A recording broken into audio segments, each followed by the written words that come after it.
Hello, and welcome to Through the Veil, where we get together to share stories and remember the wisdom that belongs to us. I'm Melissa Cameron, and this week has been quite a week. I got to record my own birth stories with Michelle from the Isla Mama podcast. You'll find a link in the show notes if you're interested in checking that out. And I got to have a conversation with Leila of Barefoot Birth. Weaving the reality of traditional wisdom and modern science, Leila sits with women in spontaneous, unmedicated childbirth. She offers a special kind of birth coaching steeped in the wise woman paradigm of wellness, herbalism, and support-based living. In this podcast, she shares her 3 birth stories, the first 2 of her living children, who are 11 and 14 now, and the free birth of her first trimester miscarriage of twins. On another note, the recording quality of this audio is questionable. I've spent a lot of time and learned so much editing all these podcasts, and particularly this recording. Leila had a really lovely microphone to use, and for some reason, the tech would just not come through. We could not get it to work, so she had to use her internal speakers of her computer, which leaves a little bit to be desired in terms of the quality. So I've done my best. My husband says I need FBI quality software to edit these things. I've done my best. And here it is. I think as you listen, you'll get into the groove of the voice. It's definitely worth the listen and worth wading through. This is a truly beautiful conversation. Leila has so much wisdom to share. Enjoy. Hi, Leila. Hello. Hello. I am really looking forward to this conversation today. As am I. Yeah. I feel like I've heard a lot about you as a wise woman who, residing in your area where I used to live. And also, I've been to hear your music like years ago. And it's one of these these foundational core memories that I hold on to of what was a really good summer memory. The summer that I biked around Kelowna with a girlfriend, stopping at houses and listening to music. And I don't know why yours is the only one I remember. I sort of remember the whole experience, and then I specifically remember where you were. Do you remember that house that we were at? Mm-hmm. So not many people knew, but I lived in that house for ages, and then we all moved away. And when I got invited to play that biking festival, they gave me the address that I would be performing at, and I was like, why does this address seem so familiar? And I showed up and I was like, no way. That's so cool. Yeah, it was my backyard, my old backyard. Oh, see, it was magical all around. Mm-hmm. That was a cool backyard. It was nice. Yeah. Mm-hmm. Yeah, it was really nice. Yeah, so today you're here to talk about birth and birth keeping and birth stories. I don't know, maybe you want to start off with your mothering journey or how you got into birth work, wherever it feels most natural to begin. So the first moment I had with birth was well before I was ready to become a mom. I was 21 and I was in Morocco, and I'd gone as an undergraduate student to study the Berber people in the High Atlas Mountains. And I received a grant, and I was by myself, and because of the Islamic nature of the communities, I was taken a lot of the times places, and I didn't know where we were going. So they would just say a whole bunch, and I was with the women. The Islamic nature had me with the women. I didn't really hang out with the men at all. And they would speak to me in Teshlahid, which was this African sub-dialect. And they'd be like, and they'd be just motioning to me. I'd be like, okay. And I would just put my backpack on and I would just follow blindly. And one day, the mom of the family I was staying with, handed me a bucket of rice. And I was like, this is new. And she's saying, come on. I'm like, okay. And it was a plastic kids sand bucket. And it was filled with white rice. And we went on this walk. And we were staying on the main road, which was also odd. And then we came to this home and went inside. And as I entered, we were getting like, all these women came up to us and they're all now like, the chatter is surrounding. And we're getting like painted on and anointed and smells are wafting. And like, it was just like it was like being attacked by ceremony. And I had no clue what was going on. And so I just was like, okay, like, do all the things. I don't know what we're doing. And then we went through the home into this back room. And there was a mother, a young woman sitting nude on a bed on the floor of a room. And around the room were all these women. Some of them looked familiar, like some of the faces I could recognize. And they were all lining this rectangular room, crouched and just sitting there. And we walked up to the woman and the mom handed me coins and she's like, and I'm like, what is going on? Like, there's this naked girl, like, what are we doing? And I go over to the woman and I copied what the other women were doing, which I knew now was a sign of like, it's kind of a sign of gratitude and greeting. And so I did that. And she looked up at me bright-eyed.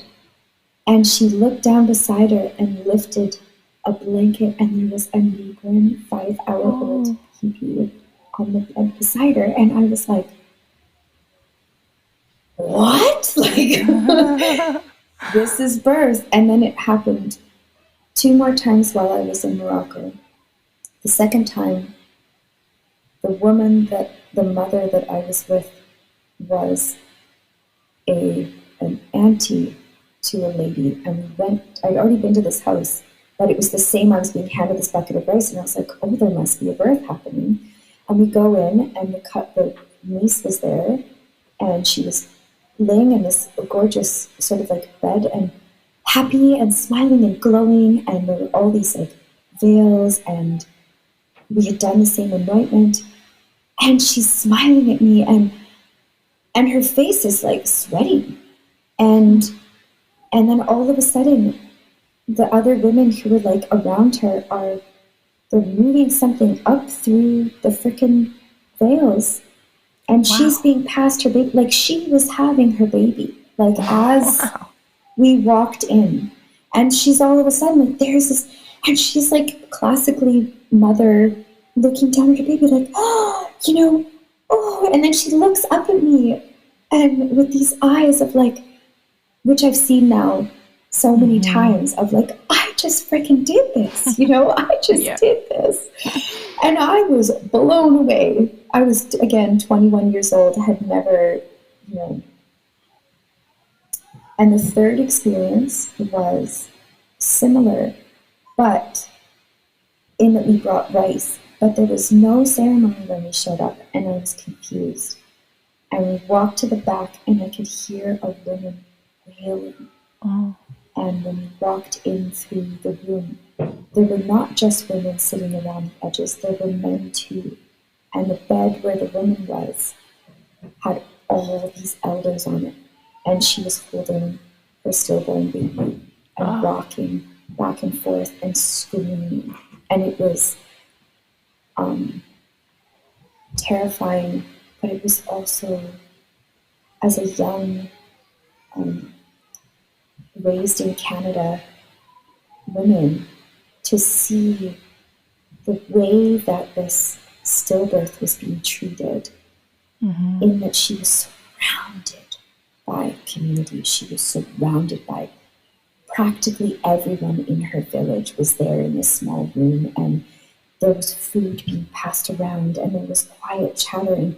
Her grief and her mourning process was like held, and she wasn't alone. It wasn't a hidden truth that occurs. Stillborn babies are real. That's a real thing. And the juxtaposition, I felt really blessed in that moment to have been able to witness the post-birth glory of a young woman, the actual birth of the woman who I walked in on when she was giving birth, and I didn't know it. She was probably around 45. She was an older, this would have been her 11th child. Orthodox child at that time. So to see an older, quote unquote, an older woman birthing and so joyful and renewed and gorgeous and sparkly, you know. And then to also walk in on a still, I got the whole breadth in at 21. And I had no clue that almost 20 years later, I would be, you know, other than my own musical work, I would be immersed in birth. So it's crazy sometimes the way that we get plunked into. It's true how it comes back around. Yeah. When I was 24, I got pregnant with my first baby. And I think it was about 8 months later, my very, very, very close friend also got pregnant. And so my journey into motherhood and birth work started almost at the same time, because I wound up having my baby, and then my friend said, "Wow, you had an amazing experience. Can you come sit with me in my birth?" So it was very, very neat to experience birth from within, and then very quickly after experience witnessing birth and holding space for someone else's process. So my little lady, let's see, where do you start with a birth story, right? It's like, do you start first, I was pregnant for... Yeah, I think so. I mean, yeah. So he was like, where does your birth story start? The last person I interviewed was like, well, when I was a little girl. I'm like, yeah. Right? Yep, it does start there. I had a dream. Yeah. Yeah, I got pregnant by surprise. The condom broke. That was fun. That's always fun. Yeah. And journeyed through a pregnancy really straightforward. I refused. I did have medical midwives join me. I went to a doctor at the very beginning because I was 24, had no idea. And like a lot of us in Canada, you don't know what to do. You get pregnant and you're like, I guess I go to the doctor. And I went to the doctor, and I remember him sitting there, and he didn't touch me. He didn't come close to me. He was very far away from me. He was a man. And I had been recommended, like, oh, this guy in this walk-in clinic, he'll hook you up. I was like, okay. And we got through all the questions of like, how do you know you're pregnant? These really silly questions. Yeah. And then at the very end, he said, well, so how do you plan on birthing? I was like, without question, I was like, oh, I would like to do a home birth. He's like, oh. And I remember him just sitting back in his chair and crossing his legs and putting his hands together, clasping his hands. And he's like, well, let me tell you about the terrors of home birth. And he just sat there saying basically, blood, blood, blood, death, death, death, blood, death, blood, death, blood. And I was like, 24, and was like, what? Because that's not what I know of home birth. You know, thank goodness for that moment in Morocco. I was like, we're all women. So I feel like intuitively I should be able to have the cool experience that that lady was having. Those two, you know, three actually technically, if for, you know, death happens in the baby, I should still be able to have that glorious experience. And I got very quiet. He's like, well, who are you going to have attend your birth? I was like, I don't know. Are there midwives in town? And he's like, yes, there are. And then he just totally shut down. He's like, okay, so I guess we're done here. I was like, all right. So I went on a quest, found Malachite midwives. He didn't help you? No, he didn't refer me. He literally was like, okay, stood up. He's like, well, I guess we're done. Closed the folder that he had opened and walked out of the room. You rejected my offering? Yeah. So I rejected him and he rejected me. It was a mutual rejection. Yeah. It was a great relationship. Yeah. Yeah. Full circle. And so I went off and found the Malachites, and I met Anne-Marie, who's still a very dear friend of mine, and Cami was my first attendant, and Kaylee showed up at 4 in the morning, but we'll get to that. And I had a fantastic experience. They were at the very beginnings of what I would consider a more open and traditionally capable service, in that, if I said no, I didn't want a test, it was like, okay, well, here are the risks, on we go. There wasn't as much pressure as I feel like sometimes is happening right now. At least that's what I'm hearing from women. And I know that that's not the women, that's not the women workers, it's the policies that they're needing to abide to. So I recognize that. But it was great. I was very much supported in a very like hands-off. Do you want to get the GB scan? Well, do you know that if you don't get it, the X amount of hours, and and I was like, yeah, no, it's fine. Everything's cool. I'm good. I'm eating well. I didn't take prenatals. I decided immediately that I would attend to my wellness through nutrition. So I dived very deep into what I was supposed to be eating, and found out that I could eat whipped cream. So I ate a lot of whipped cream because it was good for protein and calcium. I was like, yay! I craved yogurt like a beast. I would go through probably a tub every 2 days. I couldn't handle the smell of garlic cooking, which was the saddest thing in the world. And then one night, my hormones had shifted, and I could handle a tomato sauce. And we were at my baby dad's place, and he made a spicy spaghetti, and I ate it, and I went to the bathroom to go pee, and I wiped, and there was this goopy goop, and it was my mucus plug was coming out. And I just remember sitting there on the toilet being like, huh, okay, well, on we go. And I went back to dinner and didn't really say anything, and life went on. When we got home, I put on my pajamas, and I went to lock the door, and it was about 9:30 at night, and right when I locked it, literally like I locked it, and then internally I felt this like, and it was the pop of my amniotic sac, and it's like I just knew, and a little trickle started coming down my leg, and I just was standing there, and my baby daddy was like, are you okay? I was like, I think my membranes are releasing. He was like, go to the toilet. Don't do it there. Go to the bathroom. So I went to the bathroom, sat down, called the midwives, and I was so excited. And they were like, okay, that's amazing. Now go to sleep. And I was like, what do you mean go to sleep? Like, how can I go to sleep? This is my birth. You should be coming over, They're like, go to sleep. And whenever your sensations begin, call us. And I got into bed unwillingly. Like, I was like, this is so stupid. Like, why am I doing this? Got into bed, told my ex, you need to get into bed because they said we need to go to sleep.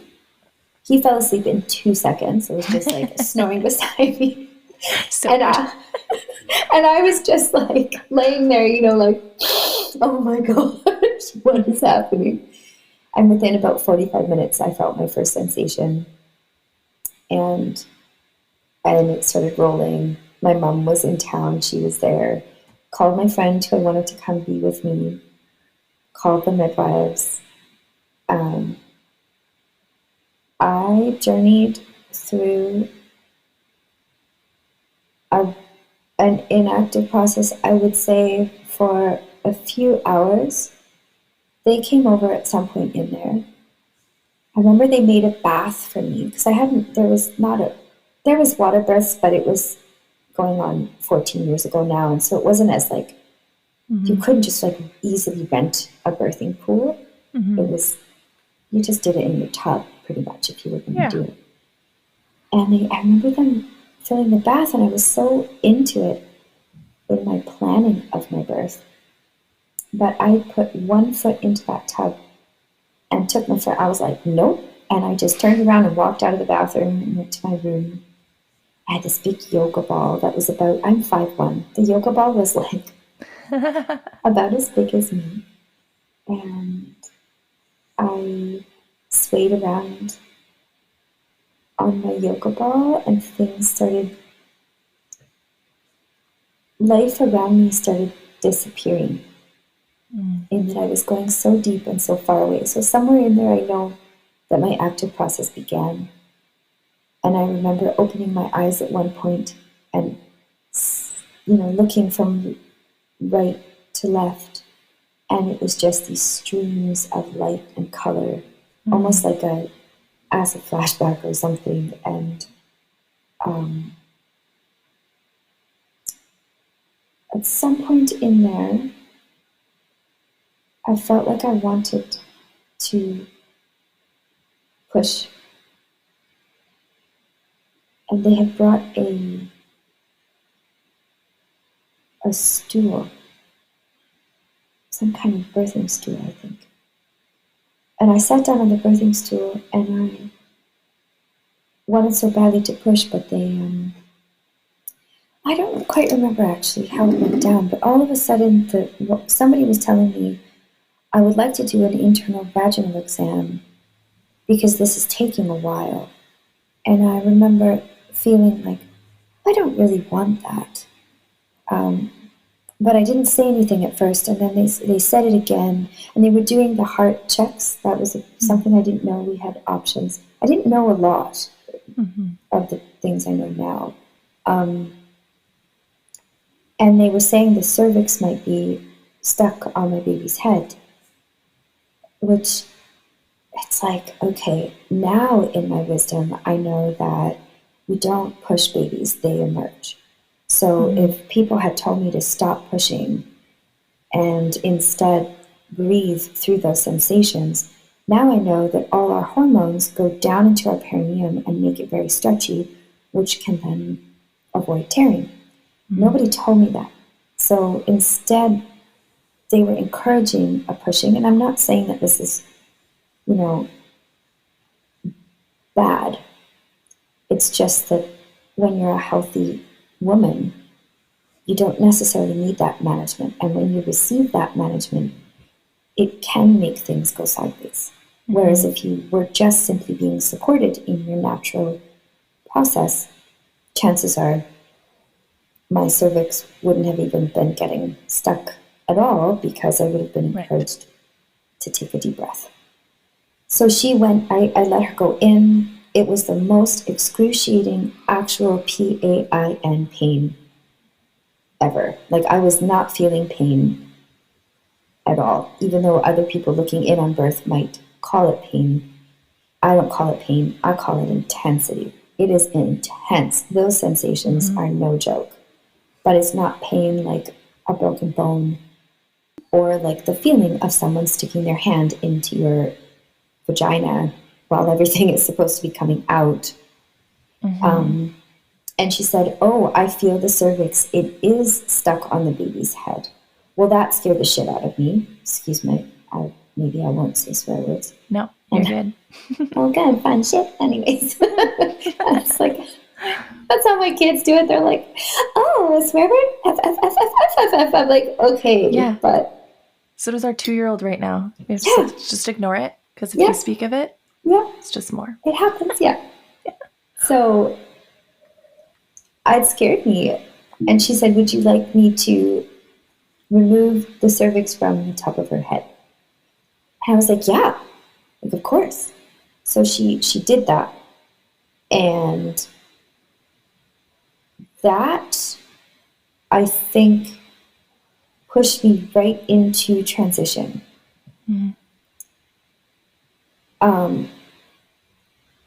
And I puked a bunch and got really tired and jumped into my bed. And I remember just all the sensations stopped. And I heard my partner at the time say to the midwife, is she okay? because I was literally, excuse me, I was face down, butt up in the air, in my pillows, dead to the world. Like I was just pretty much falling asleep.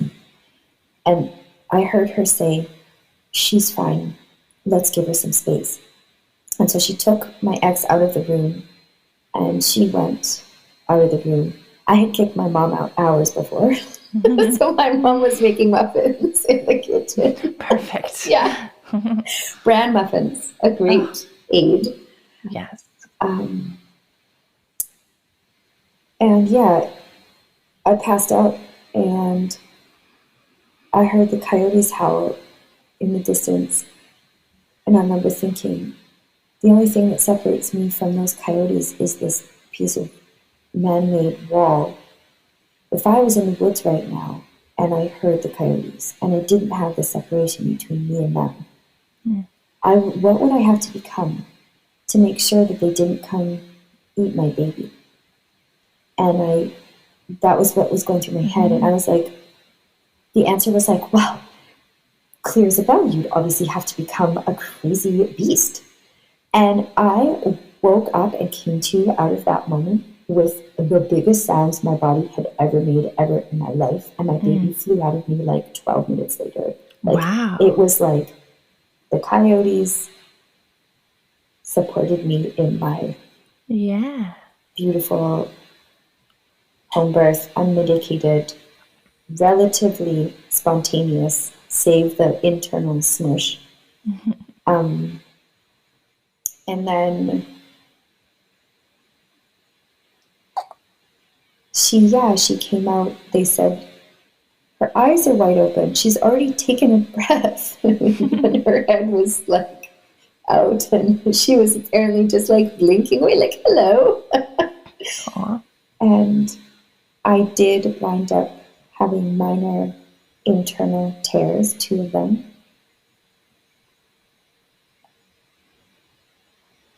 You know, I'm not sure if that was, I'm not sure how that all. If I had been encouraged to not push, I do believe I would not have torn like I had witnessed so many women. So there's that in my sort of processing of my own journey. And then, so they were stitching me right then and there. And they did pop me with oxytocin, and I had a managed 3rd stage cord traction placenta process. And I didn't want it. I remember saying, no, I don't want that. I don't want that. And they were like, well, there's blood. And I was like, well, blood is fine. It's fine. And they're like, no, there's blood. And now, having birth worked for so long, blood is so fine. Like, oh my gosh, we have 30% more blood in our body. We have to get rid of it in order for our body to like function properly. So bleed on, you know, like, there are indications of hemorrhage outside of the volume of blood you see come out of a woman. Yes. It's not really the best indication. No, it isn't. So that was she latched quick, and I postpartum was first time baby world of just like, oh my God, I'm going to nurse forever. and then a few years later, 2.5 years later, I was having my second baby in Vancouver. And this time I was like, had gotten a midwife in Vancouver, but I was like even more like, absolutely no tests. I don't want this. I don't want that. Don't check this. Don't check that. And I think if I'd known that there were other avenues of care, I would have most likely chosen them. But it was still very hush-hush back then that there was even, people like Gloria LeMay running around in Vancouver doing what she so beautifully funny, does. Like the doctor you went to was like, yeah, there's midwives, but then doesn't help you find them. And then the midwives you go to don't tell you that there's a different, another level, another layer. I mean, totally. Maybe they even get in trouble for telling people. Who knows? I don't know. I would love to see. It is, but I would really love to see in the future, like my vision of it all is that we're actually all working together. To me, there's 3 There's the obstetric. There's, I guess I'm learning now even that there's four, but the medical midwife and the traditional midwife, it's almost like the medical midwife is now becoming more of an obstetrician, just a home obstetrician. And the traditional midwife is taking the seat of what medical midwives used to have, like when I was. Right, like 10, 15 years ago. Yeah. And then there's people like me who are working way on the spectrum of just being that wise woman that shows up with a bunch of knowledge and wisdom and support, a support-based model. And I think it's really important that I would hope in the future that we can all work together to say, oh, I'm seeing you where you're at. Maybe this is the kind of journey that you need to be supported in. You know, be very informed that there are these 3 avenues. And sometimes I refer people to midwife. I say, go to the medical midwives. Or I even say, go to an obstetrician. Like, I really think that's what you want. And does that feel the best for you? Okay, then go be with an OB. Like, it's really about making sure, in my mind, and the role of caregivers is, how is a woman best supported? Right. So what does she want? What kind of birth is she looking for? Yeah, and not even one step deeper would be, what kind of birth can she handle? You know, because some women don't want to take responsibility of themselves. That's okay. We live in a world where that's actually taught to us from day one. And if we can't take responsibility ourselves, we can't be in a traditional or authentic or found wise woman support-based birth, because you have to take responsibility for your own wellness and your own process in order for me to do my job. So sometimes it's like, wouldn't that be cool if it worked the other way too, where the medical midwives or the OBs were like, wow, you're a really self-motivated, responsible, healthy woman. You know what I think would be best for you would be if you went over to that support-based model of care. Yes. Like, this might actually not work for you. That would be wonderful. I would love to see that in the future.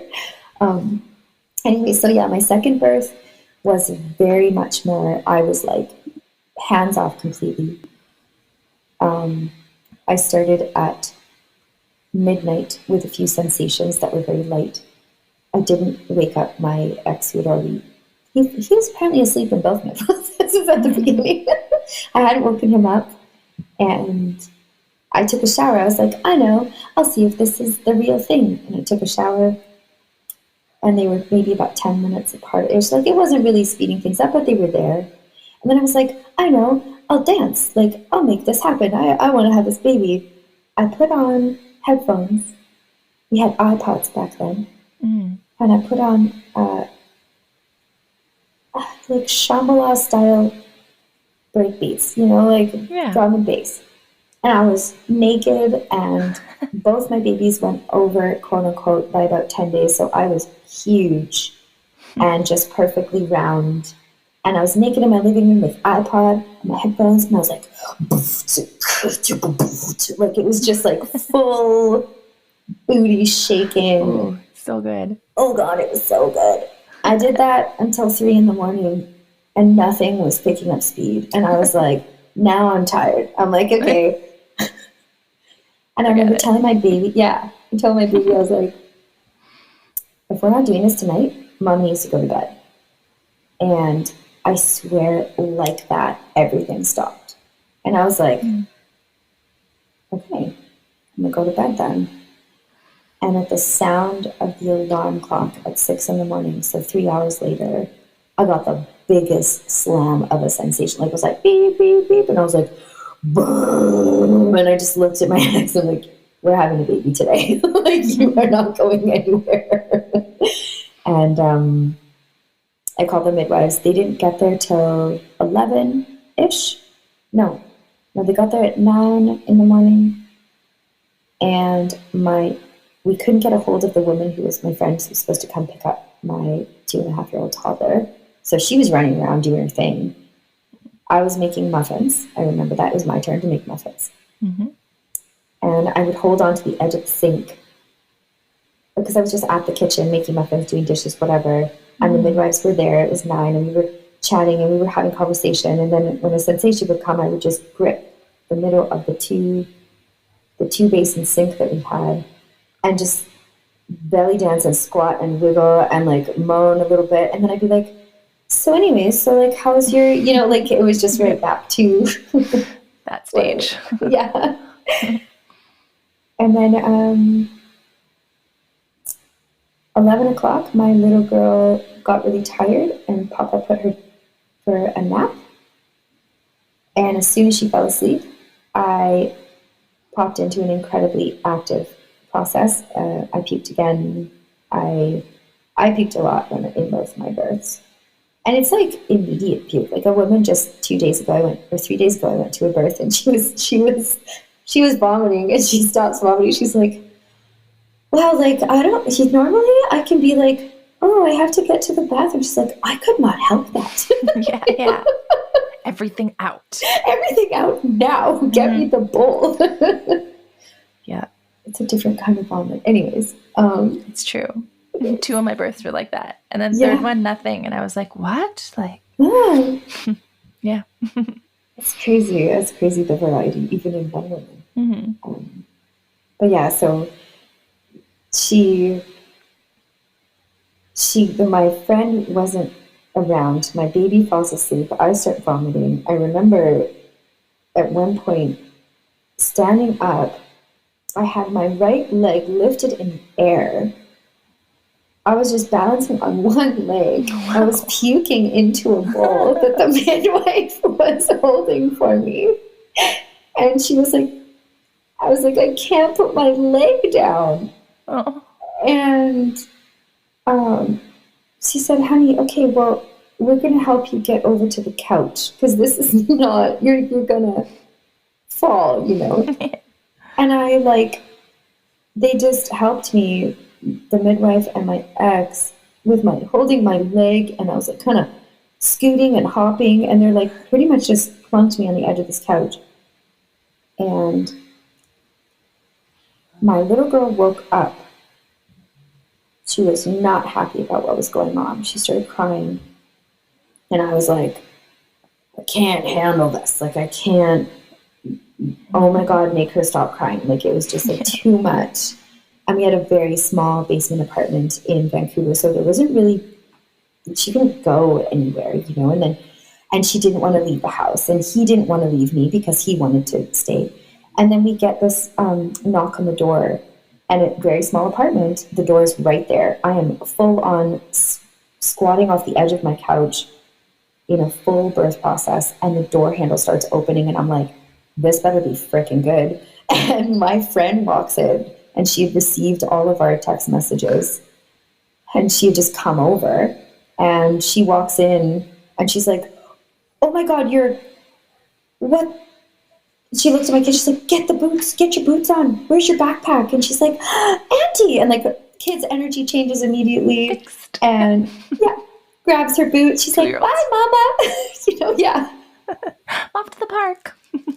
Yeah, gonna go to Auntie's. Okay. Bye. Yeah. And they leave. And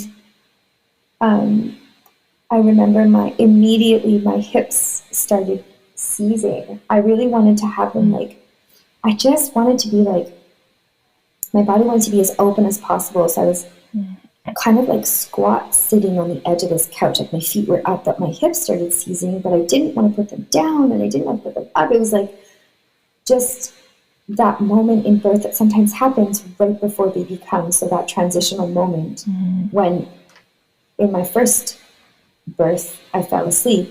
In this birth, everything, it was like chaos, panic mode. And I was shaking, which is common too. And I told my ex, get behind me, grab my hips, and every time I have a sensation, just wiggle the crap out of them, just shake them. And that's what he did. And about 15 minutes later, my baby girl came flying out. She had the cord wrapped around her whole body. And as the midwives were putting the baby on me, I said, stop, because I could feel that internal pull on my placenta. I said, stop. And they were like, no, you need to, like, it was like, is this mother rejecting her baby? Kind of, that's what I felt, and I was like, no, stop, something's wrong. And I looked down and I'm like, the cord is wrapped around my baby. And they're like, oh, and they start turning the baby to undo the cord. And then she could come on to me. That little tug made a little extra release of blood happen. And the second attendant who had shown up had just been to a terrifying birth herself, where things were managed a little too roughly. She popped me with Pitocin again, without me even consenting. I was so livid in that moment, like holding my baby, and I was like, what did you just do? Like, why did you do that? Oh, there's just blood, there's blood. I'm like, oh my God. Like, Ask. Yeah. And maybe don't pull on a baby. Like, what are you doing? So I was pretty mad. But placenta came out, and those were my 2 living baby stories. And years later, in 2021, so my kids were big. They're 14 and 11 now. So I don't know, they were something. I can't do math this morning. Yeah. They were 12. And it was 9.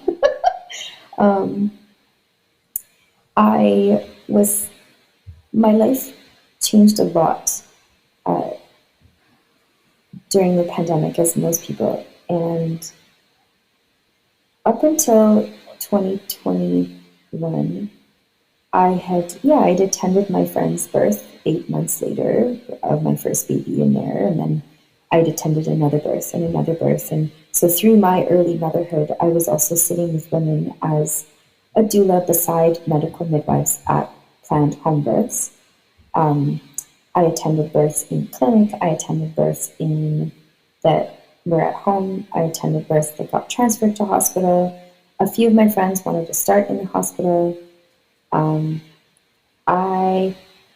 By 2021, I had seen the full breadth in my mind of how birth could go, and had just started within a few years before that attending traditional, unmedicated, unmanaged, physiological, spontaneous birth. Mm-hmm. And it was a very dear friend of mine who was on her, I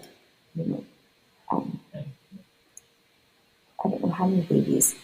And it was attending in a way that was more like calling, like she was in a different town, and I was calling to her.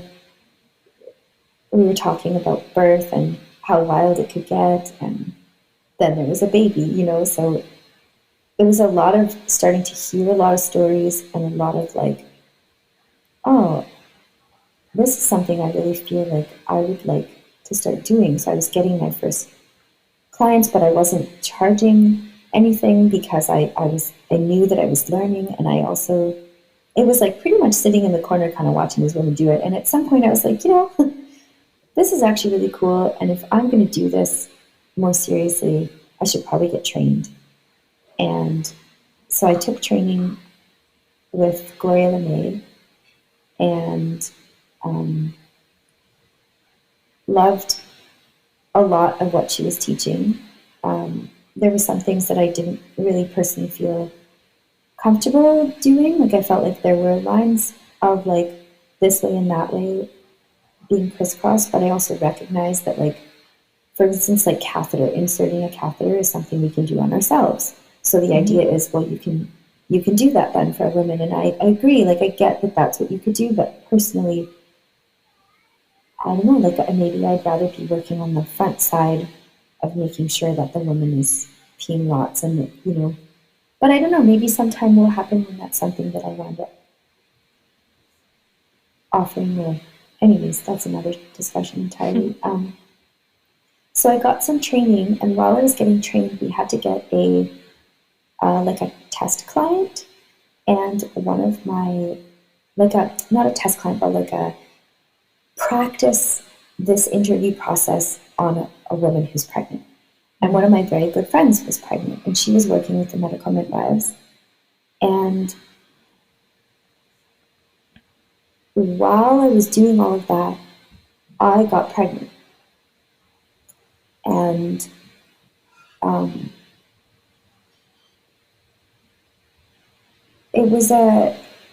wasn't with anybody officially. I had been seeing this man. He disrespected my womb. And I said, I'm ovulating. I'm one of those women who uses moon cycle contraception, so I don't use condoms or birth control or IUDs. I use my cycle. There's moments in a cycle when we can have penetrative ejaculatory sex and not get pregnant, and there's moments when we do that and we probably do get pregnant. So I've been successful with that since like forever, as long as I can remember. I've had many sexual partners, and he disrespected that. He was, just his personality, I guess, was this kind of like, well, it's my right to have done that inside of you. And I was like, really? Okay, well, I don't want to see you anymore, because that's really not. And I was like, crap, I think I'm pregnant. Like that would have, it was bang on pretty much. And sure enough, I was pregnant.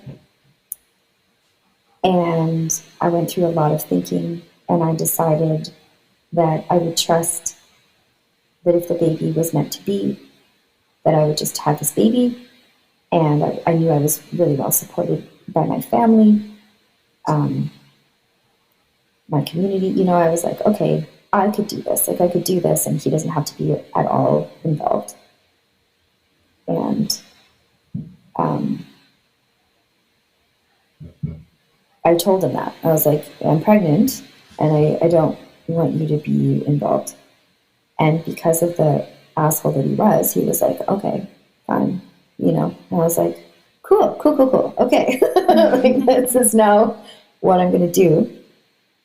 I decided, because I was doing all this training too, I was like, okay, well, I'm just going to do this traditionally. I don't need to go get tested. I don't need to go get a midwife. I don't need an ultrasound. I don't need any of these things that I would have subjected myself to in the past, because at this point I'd like seen women free birth, bedside. I had spoken on the phone with women who were birthing unassisted and in a support model.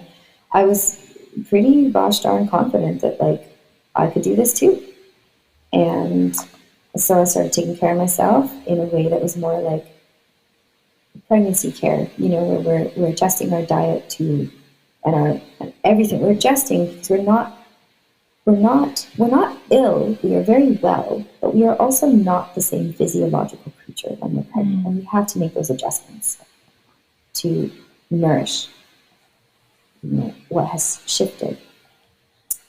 And I realized at some point that I was carrying twins, because I could feel two.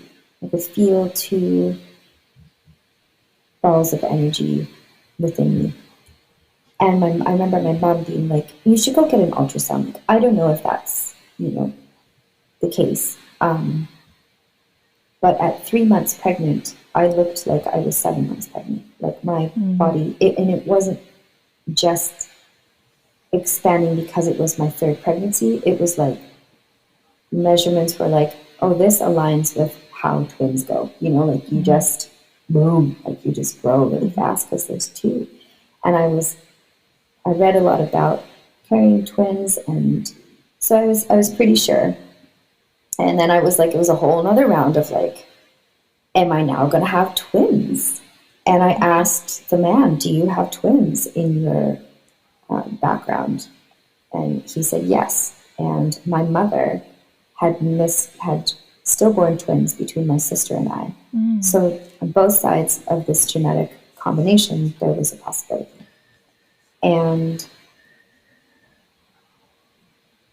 I had a dream one night that there was a boy and a girl, and the boy was very big, and the boy was a bully, and the boy was taking from the girl, and they were twin sister brother. And that was one dream. And a week later, I had another dream of an eagle flying in a terrifying storm, and the storm crashed the eagle down through the branches of a forest, and its wings were wet, and as it hit the ground, blood went everywhere. And I woke up from that dream, and I said, I'm going to miscarry. You know, there's one twin inside of me is taking from the other one, and something is dying, and they're both going to go. Like, this is not going to happen. And 2 weeks later, I started bleeding, and my sister was over. I was 3 months, and I remember, I hadn't had miscarriage, and I remember thinking, okay, so this is just going to be a super heavy blood cycle, and life's going to go on. So I wasn't about to call. I didn't need to check. There was no, I was like, okay, I'm miscarrying, and very accepting of it. And we were chatting. She was in my bedroom on the bed, and I was standing in the doorway. And all of a sudden, I found myself holding on to the door frame. And my body was swaying like this super, I don't know how to describe it exactly other than like birth light. A very low key, very light version of what I had already sensed twice in my life. And it stopped. And I looked at my sister, and she looked at me, she said, did you even hear anything I just said? Because she must have been talking. And I didn't even, in the same way that during the birth, when you're in an active process, during the birth for live babies, you are not, when you're having a sensation, you're there, but you're not there. And it's hard to carry on conversations. That's what they always tell you. When you get to that point, you're not going to be able to have a conversation about your dog and the muffins, right? Like, it's life is going to go on into your birth. And so that's what was happening. I realized that's what had happened. And I was like, I looked at her, I said, I think I'm in a birth process. And I was confused. I was like, I didn't realize it would actually be birth.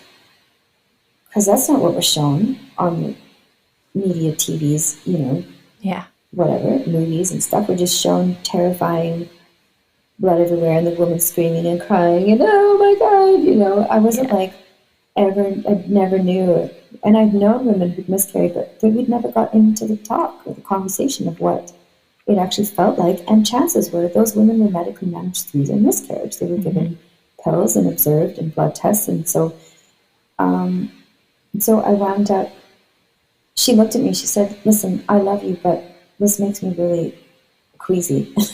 And I said, just go then, because I need to do this. And I thought about this thing that Gloria taught us. She said, birth in a mammal, it's like, look at the cats and what they do. And they are 97% success rate with multiples. And what do? They go and they hide and they build a nest. And so in that moment, I'm like, just go then. Because I was like, I'm like, okay, well, I'm about to have multiples. I'm like a cat, and I'm going to do this by myself. And it's going to be fine. I'm going to protect my nest. And it was, thank goodness, it was weekend. So the kids weren't with me. They were with, they go to their dad's at Big Weight every weekend. I was like, this is my sanctuary. This is my space. And I journeyed through a 2-hour light birth process, found myself making a tub, found myself getting into the warm waters, found myself squatting kind of like on my knees, like when you're on your knees and your feet are under your bum, and I found myself feeling the urge to, to, to just have a little grunt. I grunted, and there came little bizarrely, destroyed, sort of deformed blobs of what would have been two little mini creatures. And I remember just like, that was I was like, it was twins, and one was a little bit more visible than the other, but I learned afterwards that, things start disintegrating. But exactly how it happened for me, were a couple weeks before you actually are in your elimination process of, birth, which is basically what birth is. It's getting something out of you, whether it's poop or babies or what I got out of me. And I was like, wow, I was right. It was two.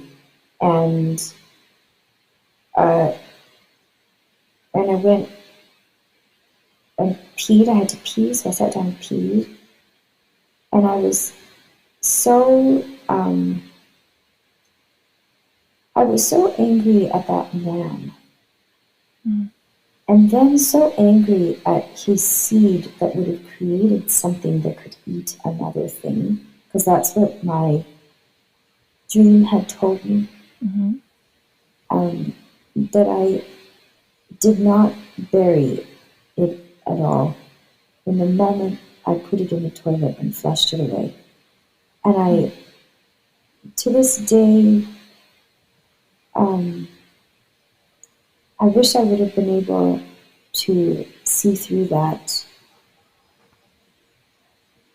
anger, and really honored that passing as a passing. But I didn't. And then 30 minutes later or so, I started to feel so faint and so queasy.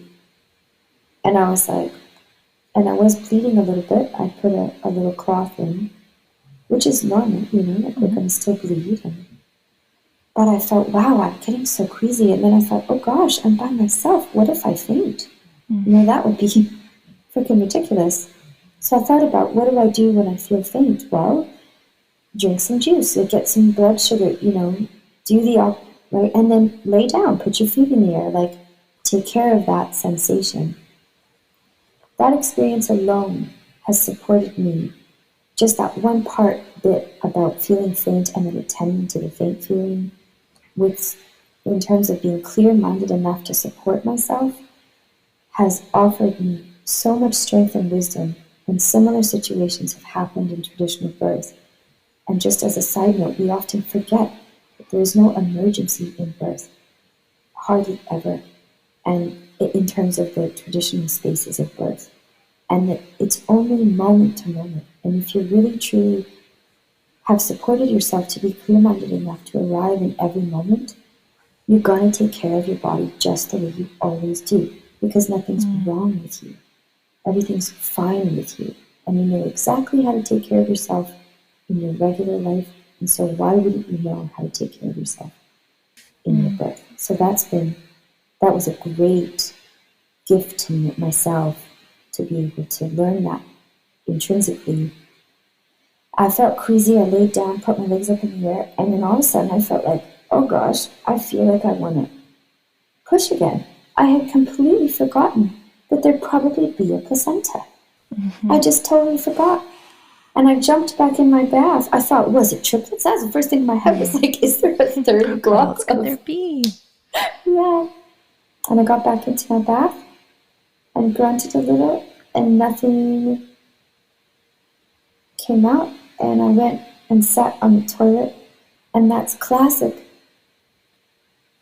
to sit on a toilet and you lean and the placenta plops out of you, right? Like a little plop. And that's what happened. It was a little tiny mini, and there was just one. So it means that I'm not sure how that works now. I'm thinking, but I think it means that it would have been identical. Yeah, Or identical twins. So like yeah. probably mono, right? Like so like one placenta, identical twins, and then if there's like one baby getting everything, then it's like twin to twin transfusion. Is that what it's called? It's when I like don't know. I'd have to look one more. baby gets all the blood supply, right? And so one baby's Ah, left being smaller, and it also causes problems for the bigger baby sometimes too. They right because they get like too much. I can't even remember what it is. Like yeah. too much red blood cells. They get I'm gonna like look into over. that because I Yeah, didn't ever look into it. So I'll look into that. But it's yeah. kind of like I think the thing like so when you get ultrasounds, they're looking to see like are there two placentas, and if there's Ah, one, are there two amniotic sacs, and like the ah, more separation the twins have, like boring statistically, the greater survival rate they likely have, right? And mm, the less like medically managed birth they'll be mm, recommending for you. mm. Yeah, Yeah. because mono twins are considered the like one placenta, especially like no division in their amniotic sac, Mm. like the highest risk. If Well, you, that was totally what it mm-hmm, was because there was mm-hmm, no, there was one glob, you know. It was like two globs in one. It was mm-hmm, one unit. yeah, That's what it is. That's so fascinating. I'm gonna mm-hmm, look more into that. Thank you, Melissa, for that little tidbit. Anyways, yeah, so there we go. There's the, you know, plopped out the little placenta, and I flushed that down the toilet too. And that was just, you know, sometimes I do get really emotional about having not taken better care of mm-hmm, those two parts, you know, in terms of a barrier or maybe encapsulating or maybe even just eating it or whatever, you know, mm-hmm, but also I do honor that at that moment, that's what I needed. mm-hmm, And we have to always honor what we need. We have to take away expectations or the judgments we might think that we hear, and we have to really, in support-based models, it's always about how we're supporting ourselves first, mm-hmm, and then and then the world can come in and support us in our power and our strength. So mm-hmm, in that moment, that's what I needed to do. And then a month later, I attended the medical birth of my friend because she'd been with midwives. And I remember them saying, "Your process is going too long. We'd like to do a vaginal exam." And she said, "No." And they said, "Well, we're going to have to recommend that you go to hospital." And I sat there on the bed and I knew that she was in transition. I knew that the midwives had misdiagnosed her moment of when she actually entered her active process and transition, like active process to begin with, and then they thought that she was in transmission like mm-hmm, 8 hours before she actually was. And so they were very starting to get very concerned, or maybe it was 6, I can't quite remember, but mm-hmm, they were starting to get very concerned. And I just looked at this midwife and I said, "I need a moment with my client." And the midwife left, and I looked at my client and I said, "Honey, I think you should go pee." Because she hadn't peed in like 3 hours. And I was like, oh, because I was sitting there like, what could make this stuff move? You know, mm-hmm, there's no way this woman needs to go to the hospital. There's nothing wrong right now, but she's going to start getting pressured. And I was like, what can make this move? I said, "Let's go pee." She's like, "No." And she's like laying on the bed asleep, practically asleep, like transition mode, you know. And I was like, mm-hmm, "Honey, I really think that you should go pee." And I thought her membranes hadn't released yet. And I thought she would be one of those moms where the membranes come out with, like the membranes come out and the baby's head is on call. Yeah, right there. Yeah. And I was yeah, like, oh, wouldn't this be cool if that was this kind of birth? And so I was like rooting for it, you know? So me mm-hmm, personally in my own world, I was like, no way is she going to go to hospital and get all this crap like coked around at, you know? And she finally agreed to go pee. And her husband went in with her, and I closed the bathroom door. And the midwife came running upstairs. "Is everything okay?" I said, "Yeah, she's just going to pee." And I was standing at the door, like, I'm not letting this midwife in this bathroom. They need a moment, you know. Peeing is private. We don't like being looked at when we sit on the toilet. So why would we like being looked at when we're sitting on the toilet in birth? Like, that doesn't make sense.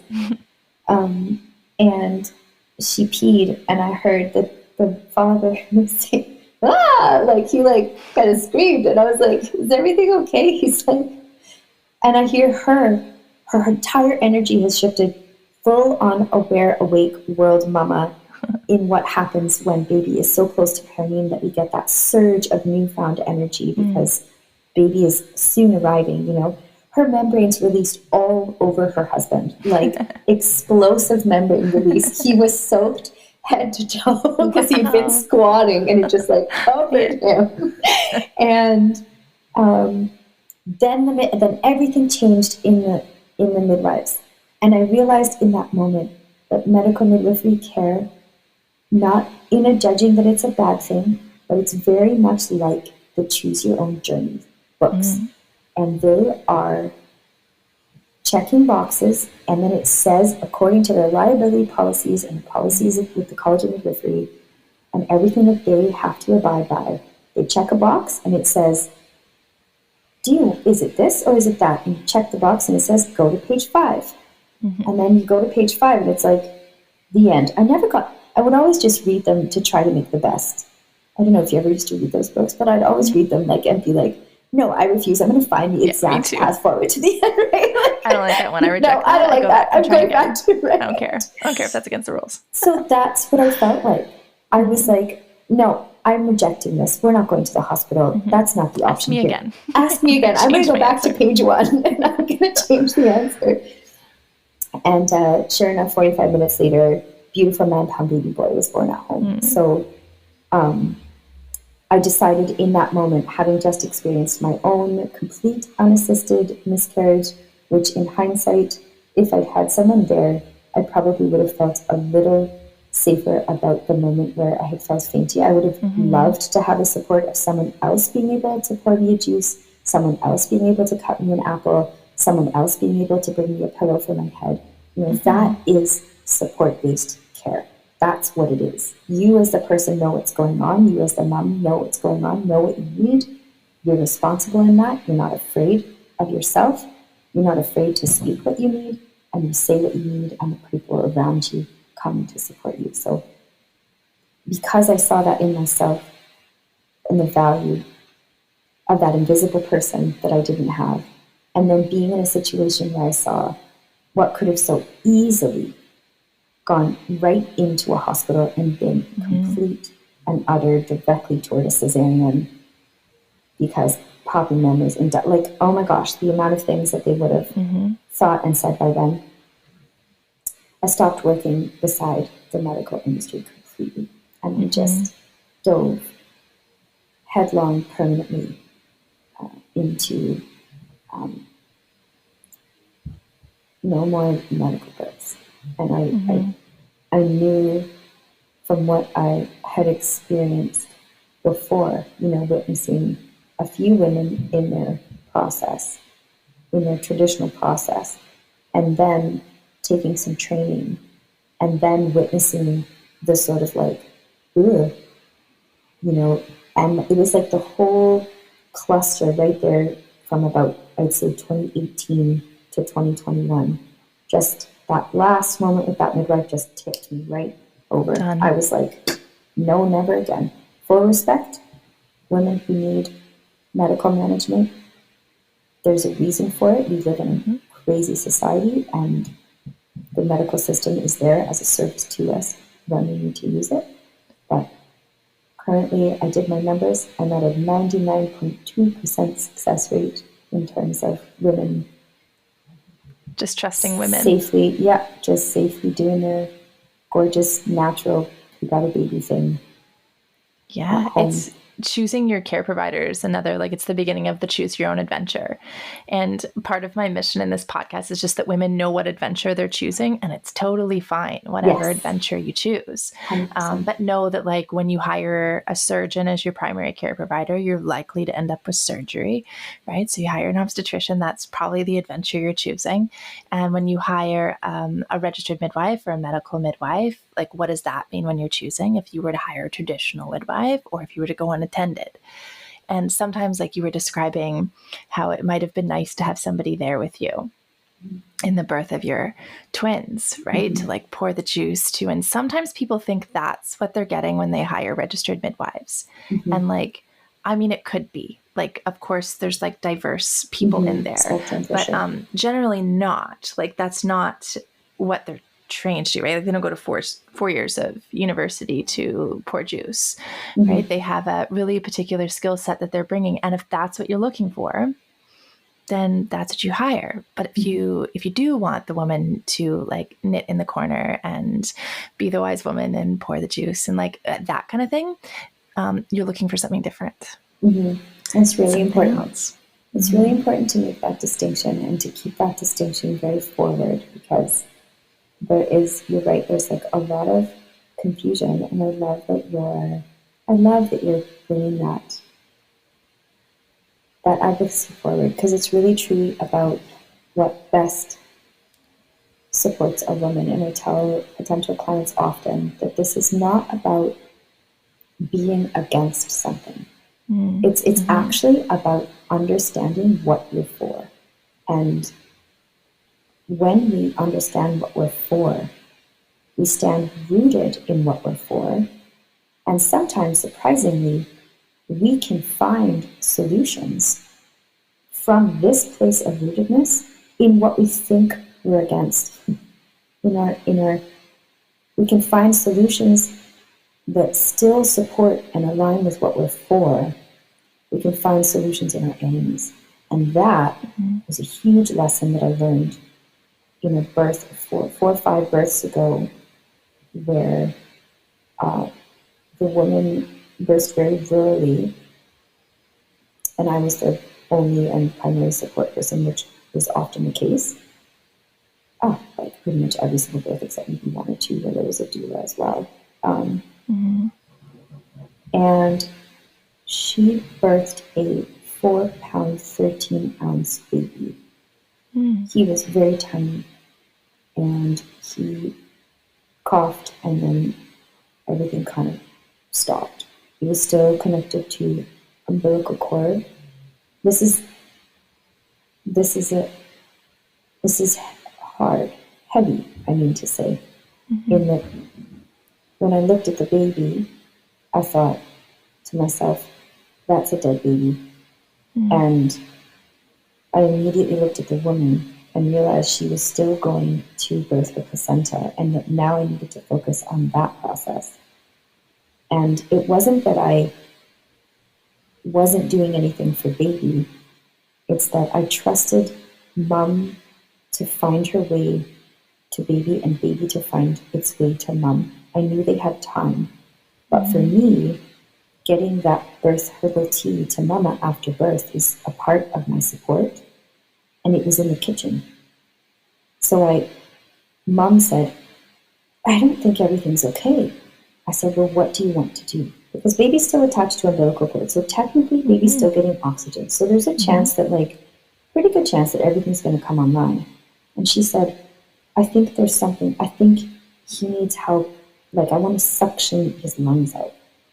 And I was like, Mama Bear, go for it. I'm going to go get your tea. And I go get the tea, and I can hear her suctioning.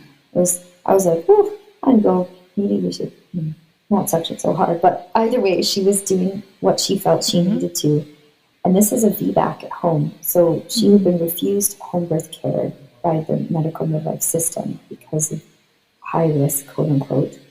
Everything was okay, P.S. So just in case you're listening and you're like, oh my God. I went to the kitchen to get the tea, and the dad is now having cesarean trauma revisiting him. Yeah. He's having a panic attack, crying in the kitchen. Oh. And I looked at him and I said, listen, There's a good chance your baby's going to breathe.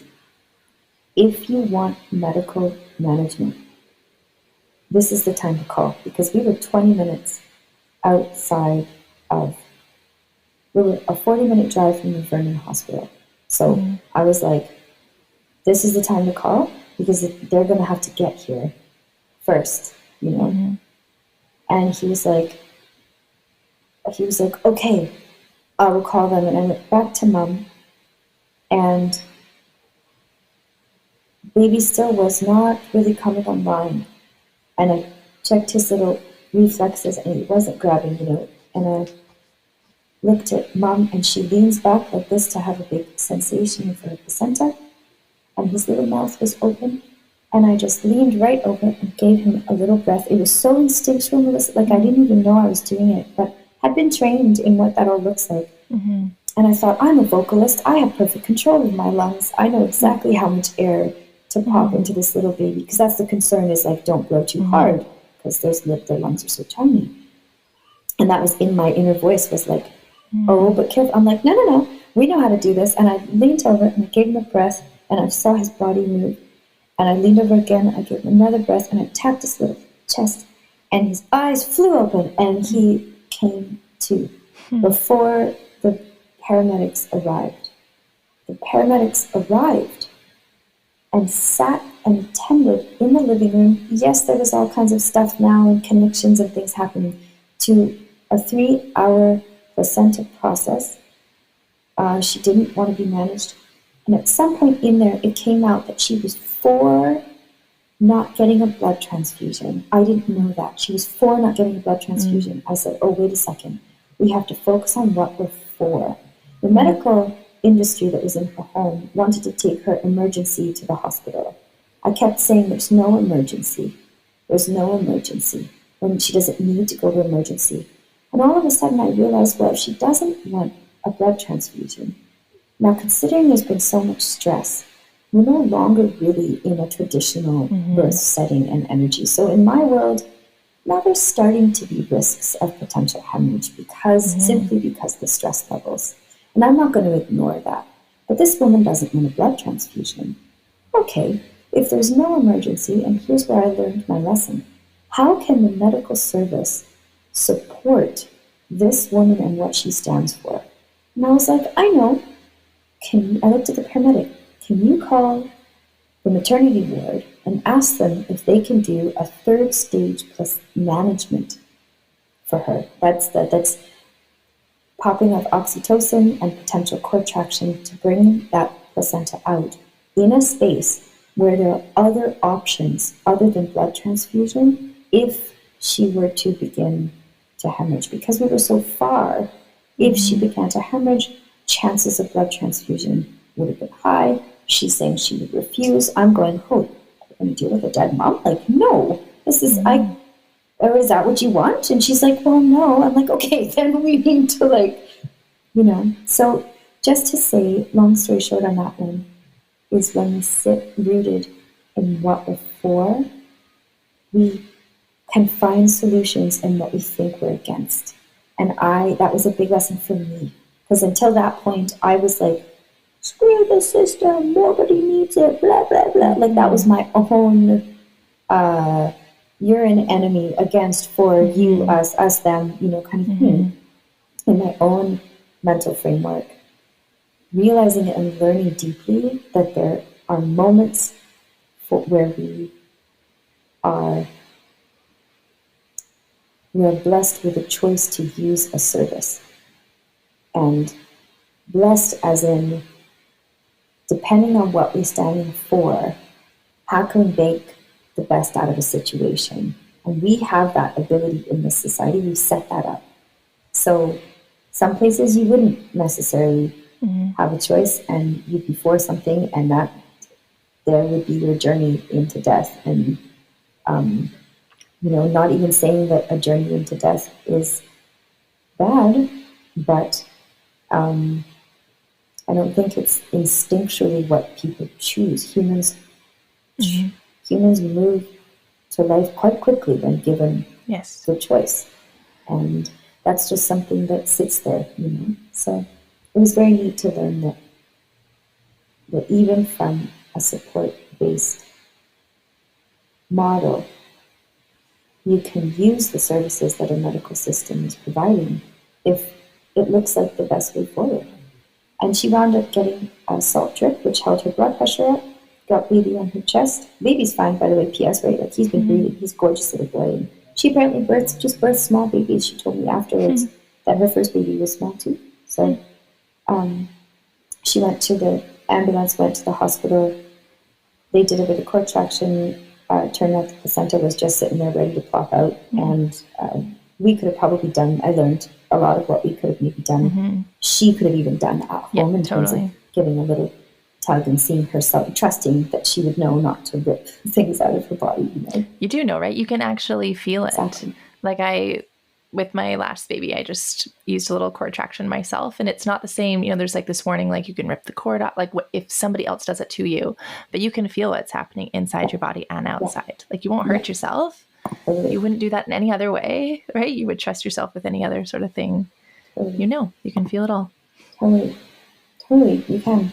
So, and I even remembered at that moment my own baby, my second birth, being pulled on. You know, I was like, oh right, yeah, you do. You wouldn't. I was thinking that, like, you wouldn't have done that to yourself if you would have caught your own baby, or baby would have just landed on the floor or whatever. That would never have happened because you could feel it, right? And you would have, I presume, just looked down and like unraveled your baby. Like the cord wrapped up thing isn't a problem either. Like what would you do if something got wrapped around your toddler's neck? I would unwrap it. That's what I would do, right? So exactly, I would take it off. I'll help him out. Yeah. So like a baby's born, I'll wrap it. You just like unwrap it and bring it up to your chest. Yeah. But yeah, you can feel the short cord. You can feel the. So that's thank you so much for giving so much space and room. It's a beautiful thing you're offering women. I'm so pleased to have been able to share. Yeah, and thank you for sharing your story. And I'm excited for us to have a second conversation about the roles of birth keepers. I know. Part 2 to come. Yes. Oh, thanks so much. Thank you. Thanks for listening. New episodes are released every Tuesday. You can submit your story through the link in the show notes or connect with us on Instagram, link in the show notes as well. Follow, subscribe, share, write us a fabulous review. These are all great ways to be part of the movement toward more powerful and peaceful births. Until next time.